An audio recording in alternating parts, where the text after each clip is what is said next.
اچھا ڈاکٹر صاحب آپ بتائیں کہ غزوہ بدر کے اسباب کیا تھے؟ اس میں رب محمد کریم علیہ الصلوۃ والتسلیم سب سے پہلے تو یادآوری کا شکریہ، اور یقیناً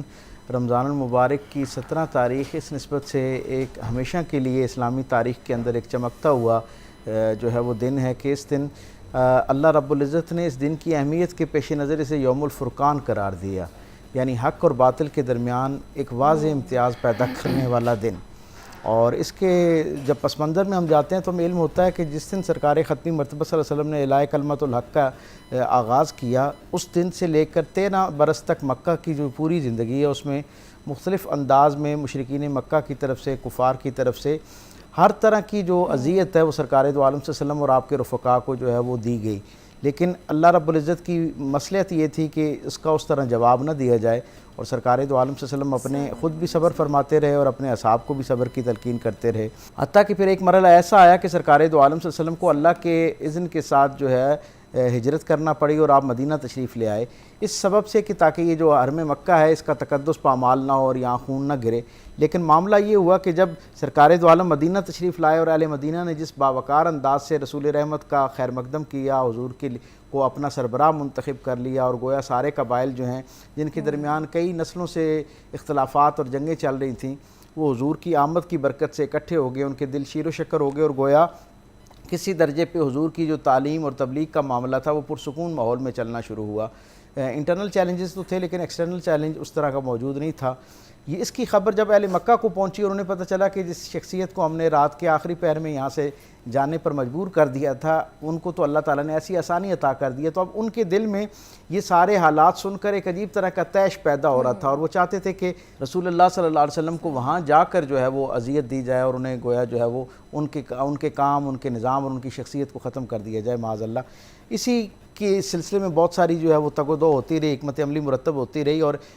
مسلمانوں کو طیش دلانے کے لیے پھر ایک قافلہ بھیجا گیا جس نے اصل میں سب سے پہلے یہ خبر آ کے دی کہ مسلمان جو مکے سے مدینے کی طرف ہجرت کر کے جا رہے تھے، جن کی تعداد اس وقت تک کوئی 85 کے قریب ہو چکی تھی، اور جن میں سے 64 لوگوں کے گھروں اور املاک کے اوپر بھی قبضہ کر لیا گیا تھا۔ اب اس دوران ہوا یہ کہ ایک اہل مکہ کا قافلہ جو ہے وہ سامان تجارت لے کر ابو سفیان کی جو ہے وہ معیت میں نکلا، اور وہ منافع کے ساتھ جو سال بھر کا منافع لے کر واپس لوٹ رہا تھا کہ سرکار دو عالم صلی اللہ علیہ وسلم کو یہ خبر ہوئی کہ وہ لوگ جنہوں نے مسلمانوں کے اور مہاجرین کے گھروں کے اوپر قبضہ کر لیا ہے اور جو مسلمانوں کے ساتھ اتنا ناروا سلوک رکھے رہے 13 برس، ان کو یہاں سے اس سامان کے ساتھ واپس نہیں گزرنے دینا، اور سرکار دو عالم صلی اللہ علیہ وسلم نے گویا ان کی پیش بندی کے لیے ایک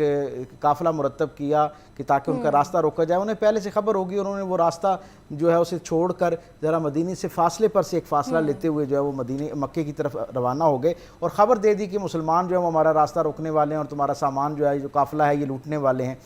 یہ خبر جیسے ہی وہاں پہنچی، وہ تو پہلی سرکار دو عالم کی نسبت سے جو ہے وہ بڑے جو ہے وہ مخاصمت رکھتے تھے، وہاں سے 1000 کا لشکر جو ہے وہ ابو جہل کی قیادت کے اندر مکے سے نکلا، جس میں سارے سرداران قریش جو ہے ان کی نمائندگی شامل تھی، اور وہ وہاں سے قافلہ آتا ہے اور بدر کے مقام پر جو ہے نا وہ وہاں پر آمنا سامنا ہوتا ہے، جہاں پہ سرکار ختمی مرتبہ صلی اللہ علیہ وسلم کو جب یہ اللہ رب العزت کی طرف سے قلب اطہر پر جو ہے یہ رہنمائی عطا فرمائی جاتی ہے کہ یہ 2 قافلے ہیں، ایک شمال کی طرف سے آ رہا ہے اور ایک جنوب کی طرف سے آ رہا ہے۔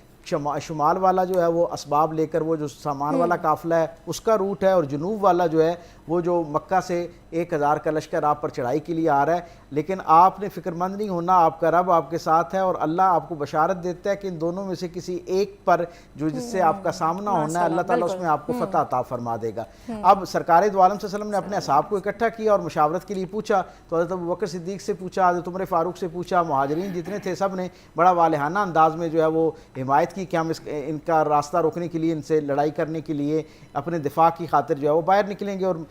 بدر کے مقام پر جو ہے وہ ان کا مقابلہ کریں گے۔ ابھی یہ بات طے ہو رہی تھی کہ سرکار دو عالم بار بار مشاورت کے لیے پوچھ رہے تھے، گویا اس کا مطلب یہ تھا کہ کہیں ابھی کچھ کمی موجود ہے، حتیٰ کہ حضرت مقداد جو تھے انہوں نے کھڑے ہو کے کہا کہ یا رسول اللہ، ہم حضرت موسیٰ علیہ السلام کے فالورز کی طرح نہیں ہیں، ان کے ماننے والوں کی طرح نہیں، جنہوں نے جنگ کا جب مرحلہ درپیش ہوا تو انہوں نے حضرت موسیٰ کو کہا کہ آپ جائیں اور آپ کا رب جائے اور جا کے جو ہے وہ کفر کے ساتھ جو ہے طاغوت کے ساتھ جو ہے وہ لڑائی کرے، بلکہ ہم جہاں آپ حکم فرمائیں گے ہم جو ہے آپ کے ساتھ ساتھ ہیں، اور اس خیر کے عمل میں آپ ہمیں پیچھے نہیں پائیں گے۔ حضور کو اس سے بڑی تشفی ہوئی، لیکن پھر بھی دوبارہ حضور نے مشورے کے لیے پوچھا تو جو انصار صحابی تھے ان کو اندازہ ہوا کہ حضور کا روح سخن ہماری طرف ہے۔ نتیجتاً